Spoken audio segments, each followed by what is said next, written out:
go like Carla for the police. Mr. Judge, please call Mr. Caesar. No offense. But you know what you're pursuant to this summons that you got. Very well. And I know you're a Christian, are you? Yes, sir. You're not convert yet. No, sir. You intend to soon do? No. Oh, you intend. That's the reason why. The evidence you're about to give shall be the truth, the whole truth, and nothing but the truth, so help me God. I do so swear. Right, just state for the record your name, rank, where your station, and so on. I don't have a preamble. I'm Mitchell Caesar, Detective Assistant Superintendent of Police, and I'm stationed at CID Headquarters, Ifleary, where I'm the head of the Major Crimes Investigations Unit. All right, and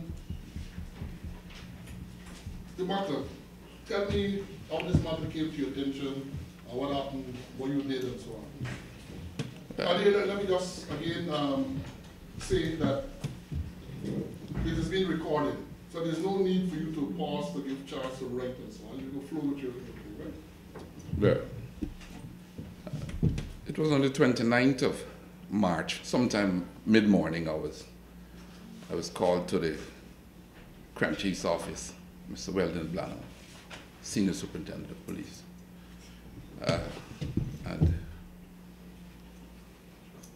as I arrived there, I met a gentleman who I later learned his name to be Andriff Gillard, in company of Superintendent Michael Kingston.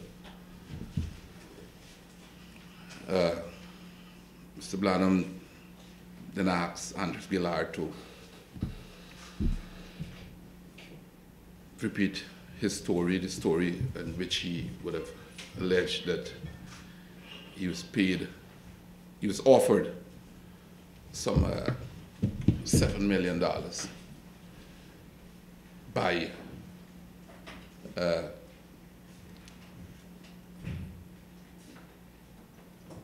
guy by the name of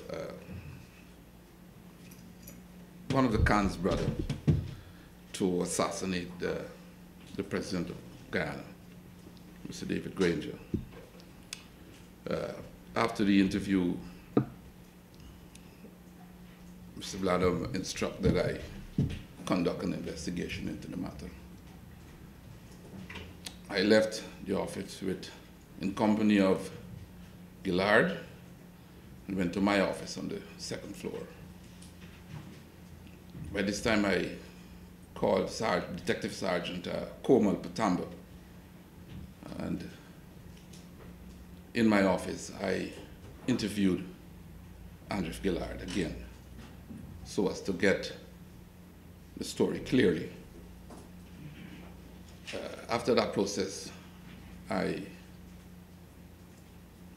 instruct Patama to firstly take a detailed statement from Gillard, after which I instruct him to, at the completion of that, take a party, he had a party to the home of Khan, Mr. Khan. If he's there, arrest him. Conduct thorough search on his premises for the alleged firearm in which Mr. Gillard would have spoken about.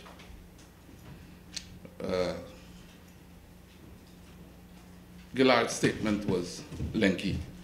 It was some 16 pages long. So it took some time before we finally, Patamba finally got through with it. And this was reported to me. At that stage, I instructed that he immediately go in search of Mr. Khan.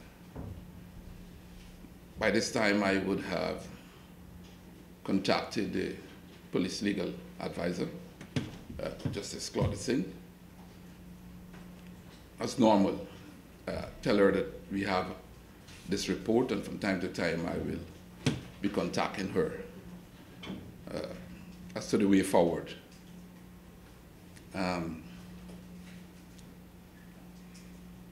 Ironically, that day I wasn't feeling well, so I left after indicating to Crime Chief that I'm not feeling well, and I left. Nevertheless, I stay in contact by telephone as to the every move. About 3/4 of an hour after they left, I called to check up as to what was going on. Patama told me that they were still in the traffic. They were caught in the 4 o'clock traffic on the East Bank. So they got to the house, and later on he called me and told me they got there, they got in contact with Mr. Khan, and they would have searched the premises. They found nothing, and they would have arrested him, and they're on their way to CI headquarters, Larry. By this time I got home. I stayed in contact. I told him my instruction was that we should push as far as we could that night so as to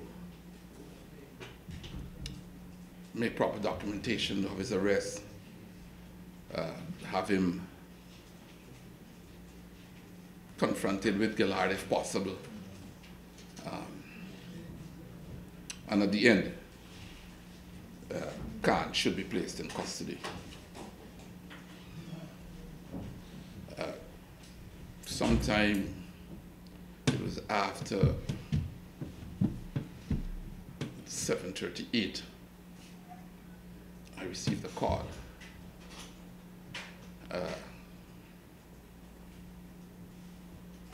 From Inspector Narayan, informing me that he received instructions to put Mr. Khan on bail, cash bail. The exact words was, the chief called me and asked me, instructed me to put Khan on bail. At that stage, I told him, hold on, let me speak to Mr. Blanham. He says, no, it's not Mr. Blanham. He says, the Commissioner of Police, Mr. Prasad. I said, well, okay, if the Commissioner is so instructed, then there isn't anything I could do at that time. I stayed in contact with Narayan up until about 9, and I fell asleep because of some medication that I was using at the time. I woke up the following morning. I arrived at work at 7:15 as usual. Immediately start to look at the matter again, by which time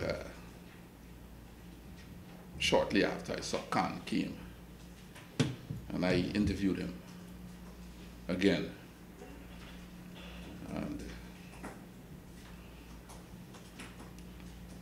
sometime in the said morning, I went to the police legal advisor's office with the statements and records that we would have had at that time. She gave some directions. I went back, and we continued up until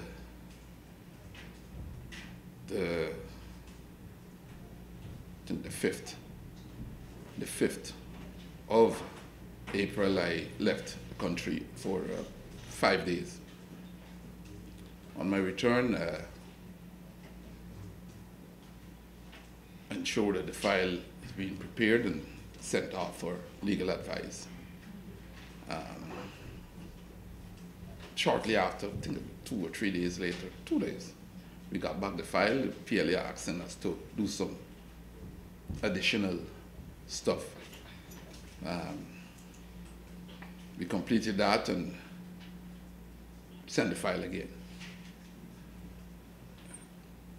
File returned shortly after asking us to do something further. We continued until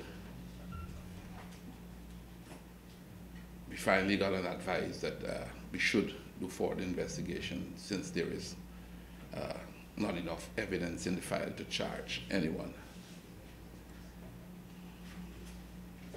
So that's That's it. yes. All right. Let me just to get some stuff. So, you were called to Mr. Branham's office, and there you met Kingston and Gillard. Yes, sir. And you said that when you took them downstairs, you interviewed Gillard, Yes, sir. and he told you this story. Yes, sir. And you then instructed Pitama Yes, sir. to take a statement. Did Pitama also interview him? No, he was there when I interviewed him. But you did the interview? Yes, the purpose was for him to Hear what was going get on? the gist as to what really transpired. The reason why I asked because Pitama said he conducted the interview.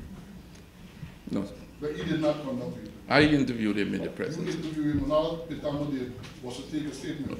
Probably when he went outside. I don't know if he. Well, But I interviewed him. a lot of interviews because the crime chief interviewed him. Well, even before then, Commander of the division interviewed him. When the crime chief interviewed, you took him downstairs, you interviewed him, and there's a suggestion that Pitama might have interviewed him again in connection with the same matter. All right.